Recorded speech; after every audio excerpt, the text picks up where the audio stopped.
अस्सलाम वालेकुम, सत श्री अकाल। मैं हरमीत सिंह हूं और आप देख रहे हैं सच डिजिटल। आप सबका बहुत शुक्र। यमन ने कहा है कि वो अपने हमले जो हैं इसराइल पर बंद नहीं करेंगे। उसके कुछ तफसीलात हमारे सामने हैं, वो भी बताएंगे। जबकि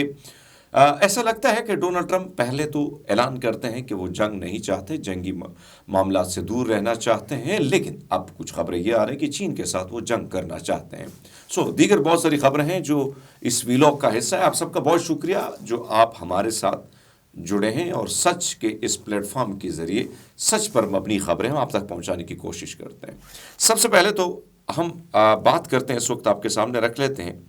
कि यमन ने एक बार फिर इशारा दिया कि गज़ा में जंगबंदी के बाद बहीर अहमर में जहाज़ों को निशाना बनाने में कमी करते हुए सिर्फ इसराइली जहाज़ों तक अपनी कार्रवाइयाँ महदूद कर सकते हैं। ईरानी हिमायत याफ्ता अंसारुल्लाह का ये ऐलान एक ईमेल में ज़ाहिर किया गया जो उन्होंने मुख्तलिफ शिपिंग कंपनीज को भेजा था। ईमेल से लगता है कि यमन नहीं चाहते कि वो बैनुल-अक़वामी शिपिंग कंपनियों की कि इस बारे में मज़ीद हौसला अफजाई करें कि वो अपनी कार्गो खदमात के लिए एशिया और तेल से लदे जहाज़ों को यूरोप और एशिया के दरमियान नए रास्तों से दाखिल करें। यमन के हमलों जहाज़ों की इन नकलो हमल को काफ़ी हद तक मुतासर कर चुके हैं और ये जहाज़ मिस्र के लिए रेवेन्यू में कमी का ज़रिया बने हैं, जो नहर स्वीस को बहीर अहमर से मिलाते हैं, बहरे मुतवस्सित तक रास्ता देता है। बैनुल-अक़वामी सतह पर मेरी टाइम सिक्योरिटी के सिलसिले में सबसे बड़ी एसोसिएशन हेमको के सरबराह जैकोब बेलारेसन ने कहा कि जंग बंदी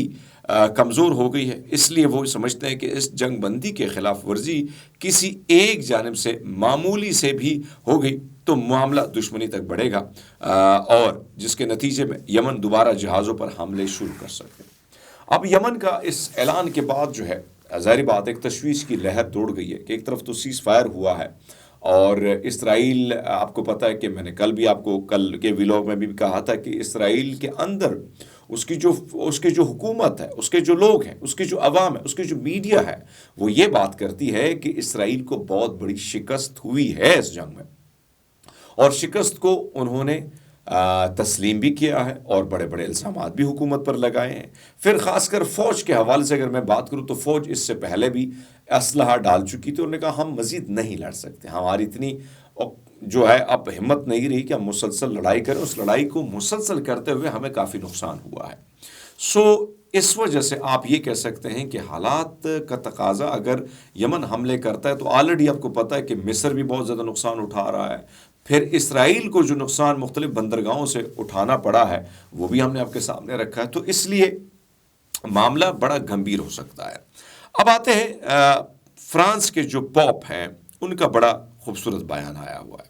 और मैं एक बात बताऊं आपको कि इस सारी सूरत हाल में मैंने आपके सामने पूरे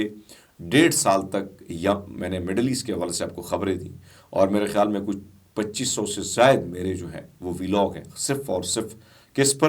ख़ासकर जो मैंने बात की है मिडल ईस्ट पर ऐसे बहुत सारे किरदारों को मैंने बड़े जो है आपके सामने उनके भांडा फोड़ा, मैंने आपको उनकी हकीकत बताई और मैंने आपके सामने रखा कि कौन किरदार क्या इस वक्त गज़ा के हवाले से अदा करे और तारीख़ में ऐसे शख्सियात का, ऐसे लोगों का फिर क्या ज़िक्र किस तरीके से होता है वो भी मैंने आपको बताया। और ऐसे इसमें कोई शक नहीं है कि जिस तरीके से गज़ा के लोगों ने वो ममालिक जो कभी गज़ा के लोगों को दहशतगर्द समझते हैं उन लोगों को जिस तरीके से जगाया है, यकीन माने उसकी मिसाल नहीं मिलती है। यमन को मैं कहता हूँ, यमन को मैं खराज तहसीन इसलिए पेश करता हूँ कि हर जुमे के दिन नमाज के बाद यमन में बड़ी तादाद में लोग निकलते थे और वो गज़ा के साथ इजहार यकजहती के लिए करते थे। उसके बाद अगर मैं मुसलमान मुल्क ममालिक की लिस्ट निकालूँ तो मेरे सामने कोई बड़ी लिस्ट नहीं आती है। ईरान चलो इसमें एक बहुत बड़ा अहम रोल उसका रहा है इस जंग में और परसों में अक्सर लोग कहते हैं कि ईरान के हवाले से तो आपने अबू उबैदा को बयान अगर आपने देखा हो तो उन्होंने खसूसी तौर पर हिजबुल्लाह, ईरान का, यमन का उन्होंने शुक्रिया अदा किया। हालांकि हमारे पाकिस्तानी बहुत सारे दोस्त कहते हैं नहीं ईरान की वजह से सारा मामला हुआ है, लेकिन इस प्रॉक्सी वार में या चाहे असलहे की बात हो, चाहे वो पैसे की बात हो, चाहे फ़ौज को ट्रेनिंग की बात हो, इसमें कोई शक नहीं ईरान ने बड़ा ज़्यादा सपोर्ट किया गज़ा काज को। इसलिए अबू उबैदा ने जो अपनी बातें की वो भी आपके सामने इस वक्त सोशल मीडिया पे परसों गर्दिश कर रही थी, जिसमें कहा कि भाई हम फला फला का शुक्रिया अदा करते हैं। लेकिन मैं उन किरदारों को भी आपके सामने लाया हूँ जिन्होंने مذہبی لبادہ اوڑھا، جنہوں نے کیا کیا، جنہوں نے کہا کہ بھائی صاحب ہم یہ کر سکتے ہیں وہ کر سکتے ہیں، لیکن حقیقت یہ تھی کہ غزہ کے معاملے میں جتنے بھی شہید ہوئے اس میں برابر کا ہاتھ ان مسلمان لیڈر رہنماؤں کا، نام نہادوں کا شامل ہے، جس میں یہ کہوں گا کہ ہمارے ملک کے وزیر داخلہ جو ہیں، یعنی اس نے تو پابندی لگائی تھی، اور اس وقت کیئر ٹیکر سیٹ اپ نے پابندی لگائی تھی کہ فلسطین کا جھنڈا نہیں لہرا سکتے۔ شہباز شریف کی حکومت میں کئی لوگوں پر، سینیٹر مشتاق پر بھی ایف آئی آر ہوئے، پاکستان میں بھی فلسطین کے حوالے سے جس نے ریلی نکالی اس کو جیل کی سلاخوں کے پیچھے بند کیا۔ تو یہ حقیقت تھی جو میں نے آپ کے سامنے رکھی، اور یاد رکھیے کہ اس حقیقت کا بہت بڑا نقصان میری ذات کو ہوا ہے، جو میں نے کبھی آپ کے ساتھ نہیں شیئر کیا، لیکن مجھے شیئر کرنے کی ضرورت بھی نہیں ہے، کیونکہ مجھے اس بات کی خوشی کہ میں حق اور سچ کے ساتھ کھڑا تھا۔ جو میں بات کر رہا ہوں یورپ کی، یعنی دوسری جانب اس وقت جو فرانس کے جو پوپ ہیں، انہوں نے پوپ فرانس جو ہے انہوں نے غزہ میں جنگ بندی کے لیے سالسوں کا شکریہ ادا کیا اور انسانی امداد کی فراہمی اور اسرائیلی قیدیوں کی رہائی پر زور دیا۔ انہوں نے مزید کہا کہ میں ان کی اور ان کے خاندانوں کے لیے بھی دعا کرتا ہوں کہ مجھے امید ہے کہ انسانی امداد غزہ کے لوگوں تک اور زیادہ سے زیادہ پہنچے گی، جنہوں نے بے شمار ان کو ضرورت ہے، بے شمار ضروریات ہیں، انہوں نے بڑی مشکل حالات گزارے ہیں، انہوں نے تکلیف میں حالات گزارے، ان کے کئی لوگ شہید ہو چکے ہیں، کئی لوگ زخمی ہو چکے ہیں، ان کے گھر تباہ برباد ہو چکے ہیں۔ تو میں چاہتا ہوں کہ ایک ایک ٹرک کو اجازت دی جائے تاکہ لوگوں تک امداد پہنچ سکے۔ لوگ بھوکے ہیں، پیاسے ہیں، دعائیوں کی ضرورت ہے۔ تو فرانس کے جو پوپ ہیں ان کا یہ بیان ہمیشہ تگڑا بیان آیا ہوا ہے، جس سے اسرائیل کو بھی کافی مشکلات تھی، کافی تکلیف تھی، اور وہ کہتا تھا کہ بھائی صاحب مشکلات ہے جب فرانس کے پوپ اس قسم کا بیان دیتے ہیں۔ بہرحال مجھے بڑا اچھا لگا، میں نے سوچا کہ آپ کے ساتھ یہ شیئر کروں، اور ان کرداروں کا بھی میں نے ذکر کیا۔ ڈونلڈ ٹرمپ نے اپنی پہلی تقریر میں، پہلے تو انہوں نے کہا میں جنگ نہیں چاہتا، جنگ و جدل نہیں چاہتا، لیکن ڈونلڈ ٹرمپ تھوڑے سے ہٹ کے ہوں میں، تو انہوں نے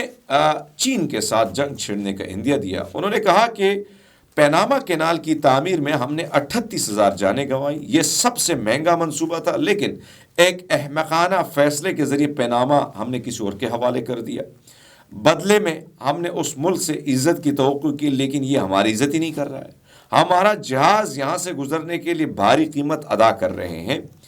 اور یہاں تک کہ امریکہ بحریہ کے ساتھ بھی پیناما کا رویہ اچھا نہیں ہے۔ ہم نے یہ نہر پیناما کو دی، چائنا کو نہیں دی، لیکن چین اسے آپریٹ کر رہا ہے، اور اب یہ معاملہ سامنے آ چکا ہے۔ آپ اندازہ لگا سکتے ہیں کہ معاملات ڈونلڈ ٹرمپ جو ہے، ایک طرف تو وہ کہتے ہیں کہ بھائی صاحب میں لڑنا نہیں ہے، میں نے جھگڑے نہیں کرنے، میں نے یہ نہیں کرنا وہ نہیں کرنا، لیکن دوسری جانب وہ دیکھیں تو وہ یہ کہہ رہا ہے کہ بھائی صاحب چین کے ساتھ، تو دوسری جانب چین نے بھی کہا ہے کہ بھائی صاحب ہمارا تو ہم نے تو بولی لگائی تھی، بولی کے ذریعے ہمیں 1997 میں کینال کا جو پروجیکٹ ہے یہ ملا، لیکن اگر آپ ہم پہ یہ الزام لگاتے ہیں کہ ہم جو ہے